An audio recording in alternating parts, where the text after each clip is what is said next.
Probably, I'd say 70% of the stuff on your questions we never talk about. Wow. Never. Outside of, inside of our doors. I mean, I'm looking at these questions now and I'm going, inside of our doors, we talk about them, but we really don't. I mean, nobody knows who we really support unless you go to a stadium and you see our name there. And you say, oh, well, they must have some affiliation, or no one knows what we do with our employees when it comes to getting in the community and getting back and having passion about the baseball and basketball and football teams they support, what we do to pay them on the clock so they can go be part of that. Nobody knows that stuff. Well, please let it be known here. So I think we're at that 12 o'clock hour, so let's get started. Awesome. Good afternoon to all of you, and welcome to this episode of Sports Talk 757. I'm your host, Executive Director of the Hampton Roads Sports Commission, Claudel Clark. For those joining us for the first time, Sports Talk 757 is a web series created by the Hampton Roads Sports Commission that will continuously feature coaches, community leaders, athletic administrators, executives from this region.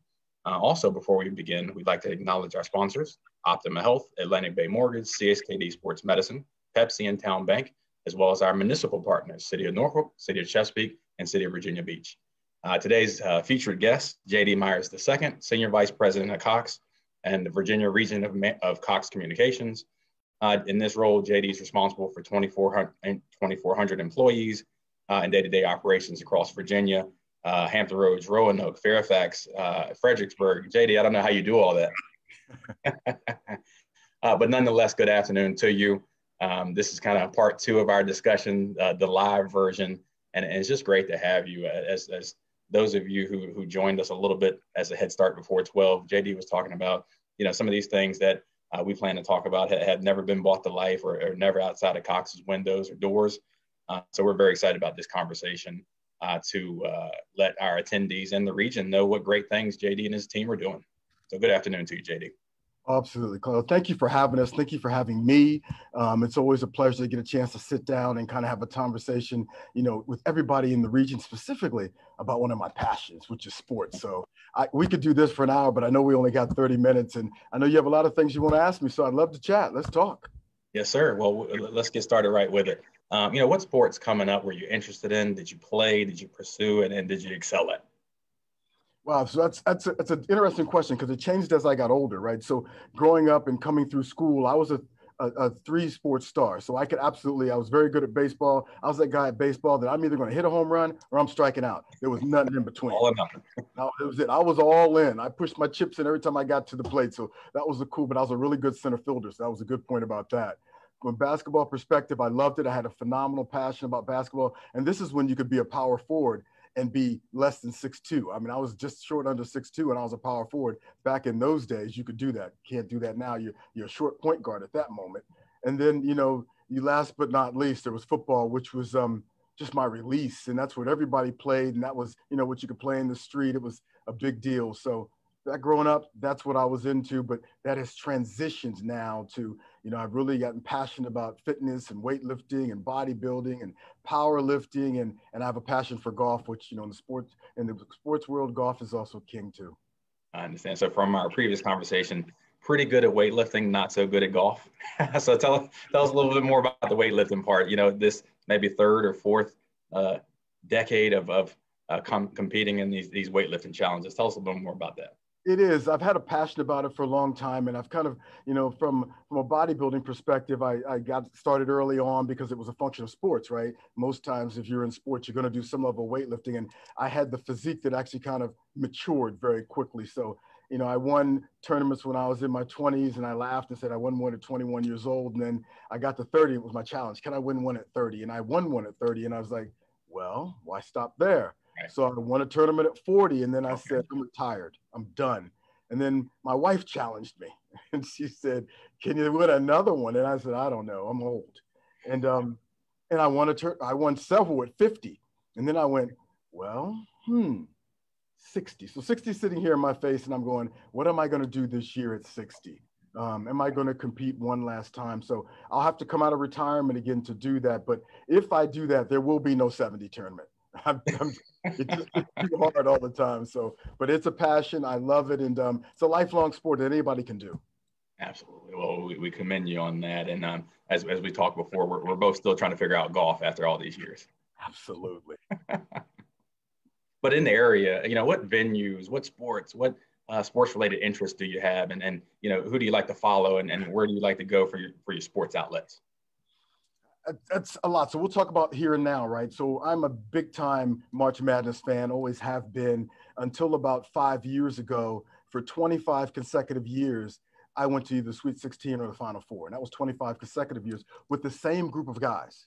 And it was just a phenomenal experience. And actually, we had a reunion just this past Friday on Teams, and it was just great to see everybody together. And we're actually going to start this one more time and get together next year in 22. So that's a big passion of mine. I absolutely am a Washington football fan, have been one for over 25 years, actually 35 years. So I've really kind of followed the good and the bad with the team. And now it's great to kind of see them begin to evolve and maybe have a new chapter in their life and continue to evolve. And then I just love college sports. So I follow ODU, and I follow William and Mary, and I follow Norfolk State and one HU, and I also follow the other HU. So it's pretty cool.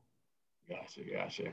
Well, we talked about these colleges and local organizations. Give us a little bit more information and insight on some of the affiliations that COX has.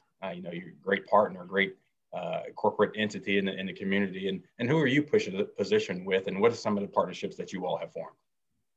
Yes, so we've got some very unique and some great partnerships out there, and they vary because the partnership, they're like cycles, right? You may be a partner for 2 years or 4 years, and then you decide to go in another direction, or they decide to go in another direction. So I can tell you that we've had some great relationships with ODU and done some things with them.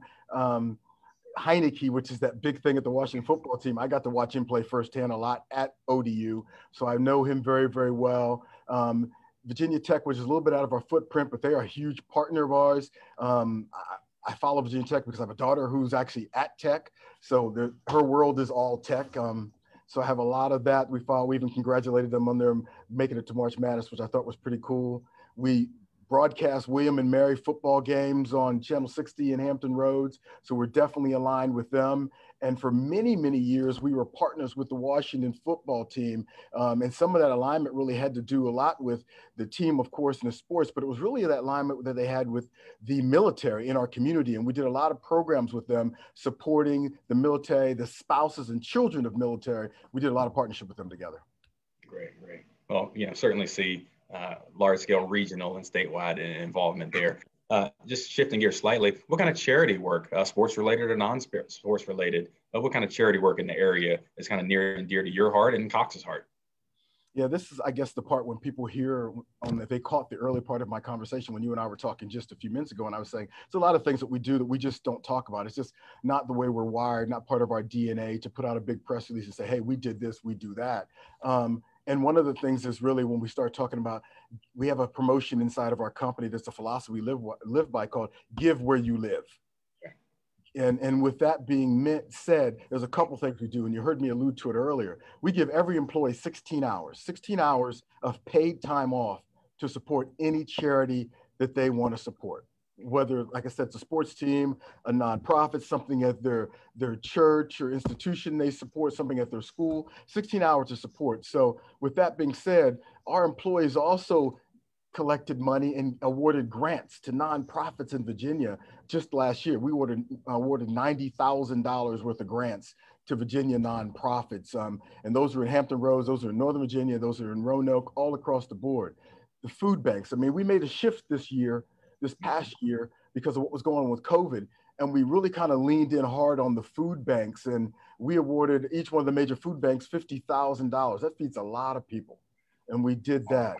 We leaned in with the hospitals. When the hospitals couldn't get PPE, personal protection equipment, masks, and things like that, well, we as an essential provider and a critical infrastructure provider, we had infrastructure, we had masks, we had N95 masks. So we donated masks to the hospitals so that they could actually do the things that they need to do to support the region and the communities that we all live in. Then we've got some real unique ones we did last year we hadn't done before called, I think it's called Heroes for Distance Learning. I think that's what it is. And my team would be correcting me if I missed it. Heroes for Distance Learning, where we just recognized 11 teachers across the state and gave them grants to honor some of the things that they did to support virtual learning. And then I can't leave out, you know, one of my passions, the Boys and Girls Club. And we did everything we could to virtually support them, and even did an angel tree during the holidays to help them through the holidays and support that. And I could just go on and on and on. And we could talk about this the whole time, but this is the stuff that we kind of keep in house that we really just don't talk about. Well, that's certainly things we wanted to hear. One of my questions was, you know, how does this engage and infect the employees? And then you certainly answer this or that. And then how does that affect the brand and the image of Cox? And you certainly answered that as well. You know, what great positioning and what great assistance to the community across a number of areas, almost to the theme of our show today, economic impact. You know, as you talk about the community impact you've had, the philanthropic impact, you know, what economic impact do you see sports having in this region, and Cox having on that economic impact of sports?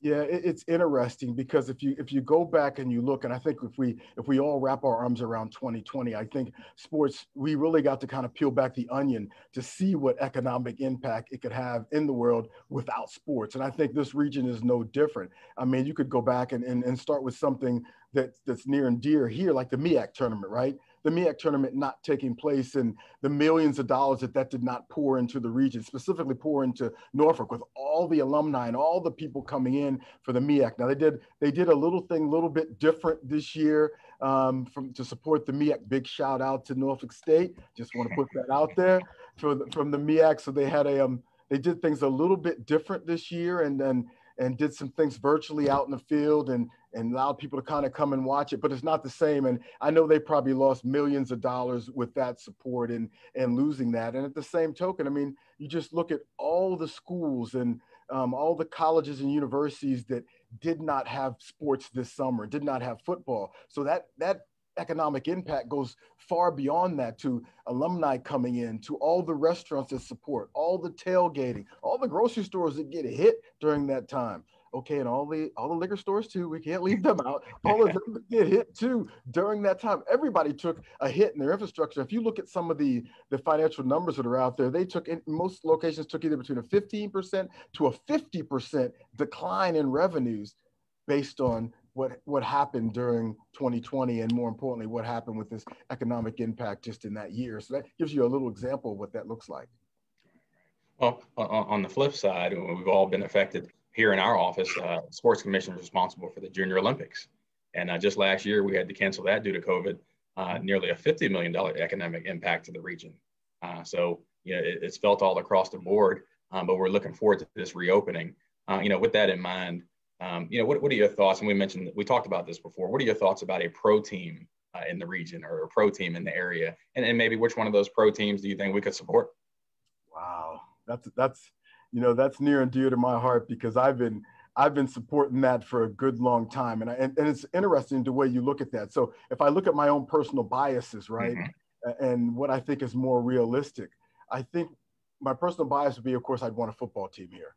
That's just my passion. That's just my love. When I get the chance to sneak out to a college game, it's a football game versus anything else, to sneak out and see. But that's probably not going to happen with the close proximity of the Washington football team. I don't think that'll ever happen because of just the way the districts are designed for those football teams. So I think our better chance here and better opportunity will be with a basketball team. I think we have a surplus of talent. This is a pipeline of talent for the NBA. So I really think that there lies the opportunity for us to get a team. The NBA is very well structured. They can support a team outside of the nearest team really is Washington and Charlotte. And I think you could plop one right in the middle between those two regions. And with the demographics we have here, with the military we have here, and just with all the college alumni support you have here, I think that would just be a good fit in this location. But, you know, we also have a Major League Baseball team here too that is actually, I think, a minor league team. I mean, it's supported by they're supported by the Baltimore Orioles, right? Yep, Baltimore Orioles affiliate. Yep, absolutely. Certainly. Well, kind of a break into action. Welcome to Sports Talk 757. If you're just tuning in, we have with us J.D. Myers II, Senior Vice President of COX. I wanted to acknowledge our sponsors again: Optima Health, Atlantic Bay Mortgage, CHKD Sports Medicine, Pepsi, Town Bank, and our municipal partners, City of Virginia Beach, City of Chesapeake, and City of Norfolk, excuse me. A great conversation here with JD, just kind of firing shots back and forth at each other on these questions and thoughts about sports. We both have somewhere to go at 12:30, so we have to move quickly. But, just shifting gears, JD, on the sports side and your interest sides, great insight there, but also been very instrumental to a number of professionals, both in your previous stops and your previous positions and currently. So how did mentors assist with the shaping of your career? And what's some of the lessons they kind of left with you and what still resonates to this day? I'm pretty confident that without mentorship, I wouldn't be sitting in this chair today. I mean, if you kind of look at that, COX has 6 regions across the country, and I represent one of those 6 regions. So I am the chief executive officer in this region out of the 6 regions in the company. And mentorship is what got me here. Mentorship is actually what keeps me here. I can tell you that it plays a critical role, because if you gain and access the right mentor, and not somebody who's just, blowing you up and telling you how great you are, but also kind of challenging you and challenging what you're doing and helping you look forward, to make sure that you're forward thinking and not spending so much time looking in the rearview mirror, either celebrating successes or looking at things that didn't go well. You're really looking forward, and mentorship is just critical. I believe in them. I mentor several people, not just internally in my company, but externally across the country. And I just think it's a critical role, and it's how we all kind of pay it forward and give back. Gotcha. It's also my understanding that, you've mentored a number of youth executives and youth sports professionals, business and sports, as we said. What advice, as people are listening, what advice would you leave with young professionals as it relates to career advancement or progressing in their careers? I think I'd start with probably something basic. I have the pleasure of also mentoring my own daughters. I'm definitely a girl dad.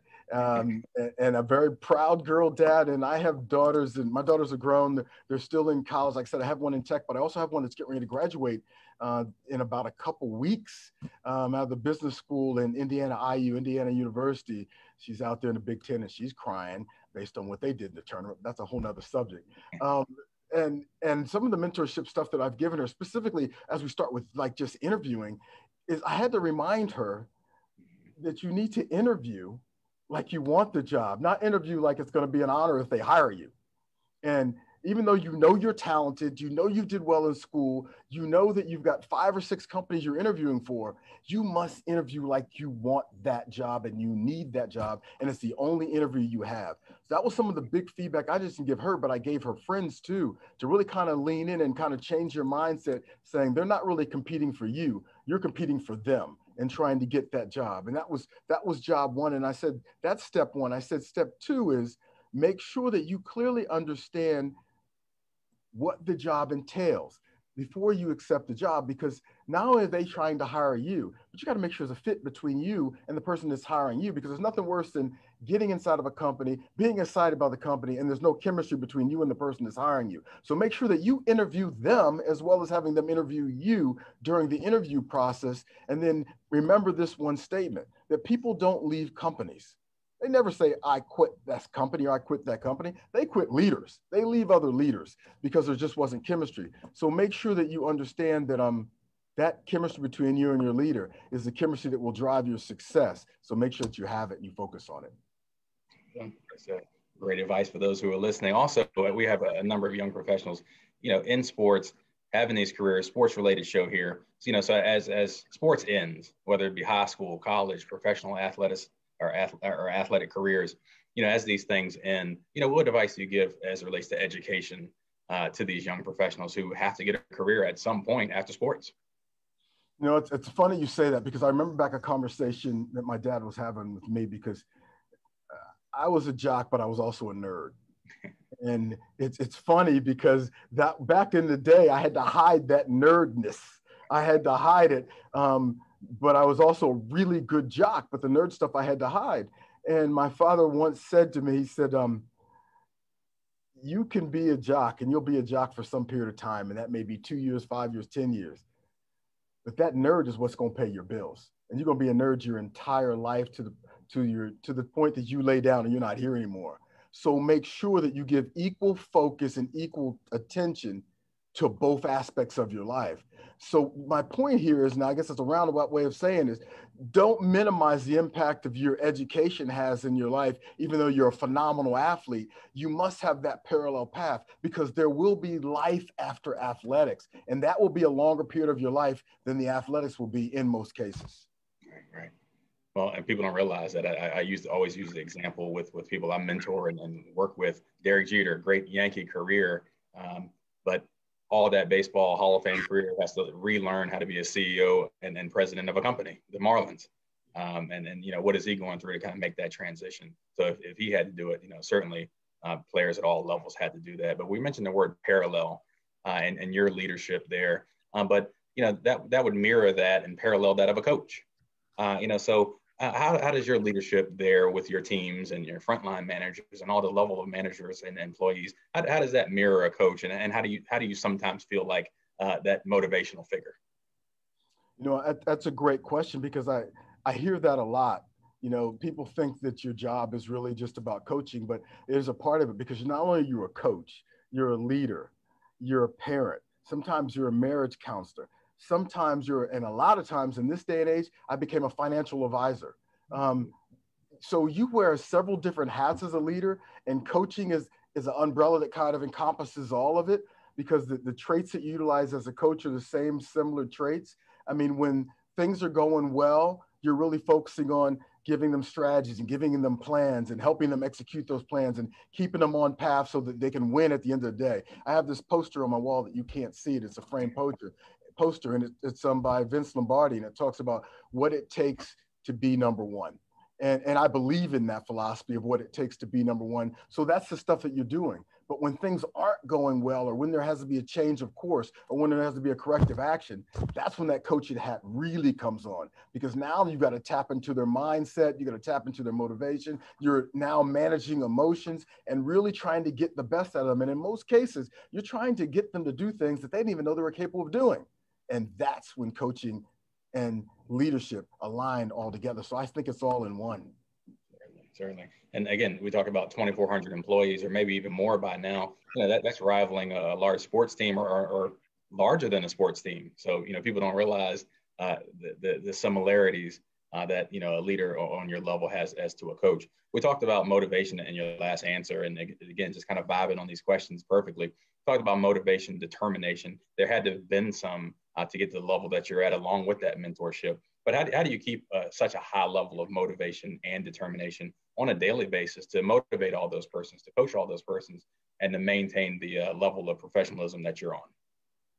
So I think the motivation answer, I'd probably answer in two pieces. I'll give you the most basic that everybody probably assumes. Then I'm goal focused. So every year I have goals, and then mid-year I retweak those goals if I need to. I look at them, I may retweak them, I may add a couple, I may delete one, but I'm goal focused, and that's a yearly task that doesn't leave. So that's a big piece of the motivation. The other piece of the motivation is when you get in leadership, and the higher you move up in leadership, the bigger commitment you have to the people that you're leading. So it's really less about you. It's more about servant leadership. It's your goal to get them to where they need to be. So my motivation is, how do I get this person to grow to this next capacity, to get to this next capacity, to get promoted for this next job? So I'm constantly looking at opportunities on how I can get the best out of my team. And a lot of times they struggle with that, because I'm pushing them to the limits of their comfort zone. But I have to remind them all the time that you don't ever grow until you become uncomfortable. When you're comfortable, there is no growth. You're just operating. But when I get you uncomfortable, understand you're growing. And I have to remind them of that. And that's what motivates me every day, is to watch the successes they have, because I have a phenomenally diverse and a phenomenally talented leadership team. So that's one, to answer motivation. Determination, everybody in their life, at some point, you're going to do a job and you're going to go, man, I just love what I do. It's because it becomes a calling. It's no longer work. It's what you're supposed to do. When you align what you find your passion is and your calling is to what you do every day, it's a gift. It's a blessing that you receive. And at that point, my determination is then focused on doing the best I can with the gifts I've been given. And that's what kind of drives me from a determination perspective. So we talk about obtaining positions, or in sports, securing that contract. Even though that's very tough to do, sometimes that can actually be easier than maintaining that. So how do you talk to your employees and others that you mentor about maintaining that high level of executive leadership or position that you have? Again, it's you can get seen and get drafted, or you can get that successful interview and be awarded that corner office. But how do you go about keeping it and keeping that competitive edge? I'm laughing back here because if my team was here, they could repeat this because I say it all the time. What got you here is not going to keep you here. And I remind them all the time, all the stuff that you did that either got you drafted or got you picked up by that team, or they picked you up as a free agent, all those things that took place, or school recruited you, is not going to be enough to keep you in that role, because once you get in that role, everything that you did to get you in that role is now table stakes. It's the baseline. Everything's got to improve from that point. So what I tell people all the time is you got to have a Six Sigma mentality. When I mean Six Sigma, that's called continuous improvement. You have got to be constantly focusing on getting better. So every year I give myself a goal of what am I going to learn differently? What am I going to add to my toolbox or my repertoire as a leader to make my skills better? This year I focused on, believe it or not, even as diverse as I may look in this image on this screen or here on your radio, I focused on taking a course on inclusion, diversity, and equity, and how to be a better leader in those categories. So not only can I walk the walk and talk the talk, but I can teach others and help facilitate that along the way. So you've got to find these things every year to challenge yourself to continue to get better, because I promise you, the person next to you is absolutely trying to get better. Everybody's got to differentiate themselves somehow. And the ones who are continually improving and have a Six Sigma mentality will always be the ones that win in the end. Absolutely. And to finalize, you've answered question after question. To finalize, what's your vision of Cox Communication as it relates to community, as it relates to its position in the Hampton Roads community moving forward? If you could share some of that with us. I'm glad you're giving me an opportunity to kind of close out with that, because I'm laughing going through these questions, and I was telling myself, wow, I was wondering what he was going to ask me. Now I know. I know what you're going to ask me. So, I think for us, it's about really connecting people and helping them to connect to the things that are most important to them and finding ways to do that. Whether it's doing what I call one of the new resources of the earth. You have air, you have water, and then you have now broadband. One of the three resources. So if you think about three things you can't do without: air, water, and broadband. And so whether we're providing broadband connections to them and connect them to the things that are most important to them, whether we're finding ways to allow them to be more successful at home and continue to run their business or run their operations or at work, whether it's ways for us to kind of ensure that kids can continue to learn and have distance learning and for that to work for them, whether it's any of those elements, it's our role to kind of connect those dots. And then more importantly, on top of that, is to make sure that we're good corporate citizens on top of that. And I got an opportunity to kind of share some of the things we're doing, but corporate citizenship is critically important for us to be good citizens. To have someone at my level, and there's only 6 of us across the country, to live where we work is different from other corporations, because I'd be in headquarters, but they have me housed here in a region so that I stay connected to what's important to us is our relationships with the communities that we live and serve. And I think this is beautiful. And this is a prime example of it. Right. And again, that's what great positioning and what great idea, because each one of those regions is different and each one of those regions has different needs. Just one Q&A, our time is drawing near, but one question from the Q&A. In this digital age of so much emerging technology, just a few ways, some brief ways that Cox is staying on the cutting edge. You have so much technology coming out from so many different companies, so many new emerging companies, companies above board and below board. How are some of the ways that Cox is continuing to maintain its pole position and its industry leadership position, even with so much competition? Well, I think it's a couple things. I think it's really trying to continue to stay connected with our customers. And when you have so much technology going out, and I'll just give you a quick example. I know we only have a minute or so. So think about it this way. We constantly build our network and our infrastructure to support our customers. And we usually stay about 2 years ahead of where our customers need us to be, so that we're already ahead of them. So when you're thinking about you need something, we've already got it. It's already in the ground. You just didn't know it. Well, when March happened last year and everybody on a dime went from working in their office to working at home, we got 2 years of customer growth in a matter of 90 days. 2 years of customer growth happened in 90 days. And that was horrendous for us because who can plan for that? No one in the United States ever planned for what we saw. So what we did is then we incorporated all our teams to then do more infrastructure building and design and development. So now we have all this construction that's going on right now to get us another 2 years ahead. And we're probably a year ahead already. So it's really kind of getting ahead. And then for us, the next stage of that is providing education.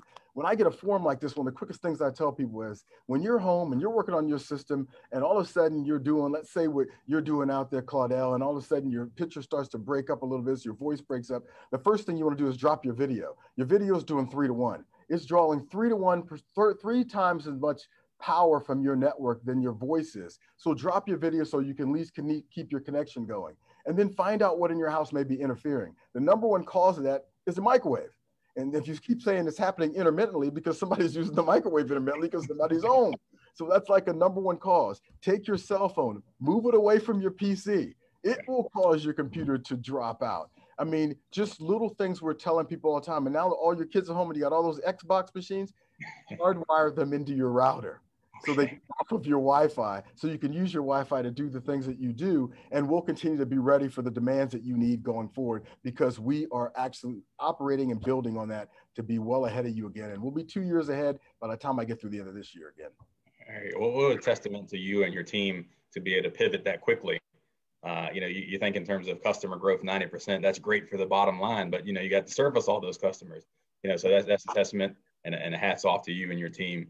JD, I just appreciate this. We appreciate this here at the Hampton Roads Chamber and the Hampton Roads Sports Commission. Appreciate your time sharing this with not only just us, but the professionals and especially young people who are listening, who will benefit from these things, myself included. So we do appreciate you.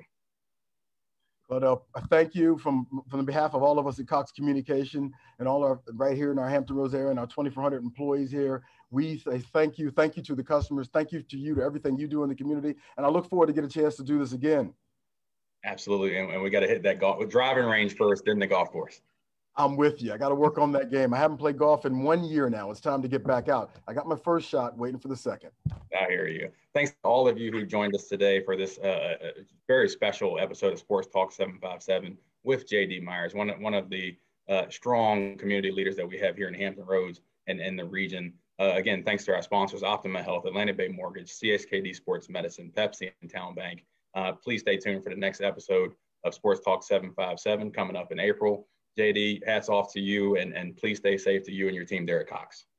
You too, and thank you again, and I'll see you at football season. Yes, sir. Have a good afternoon. Take care. Bye-bye now.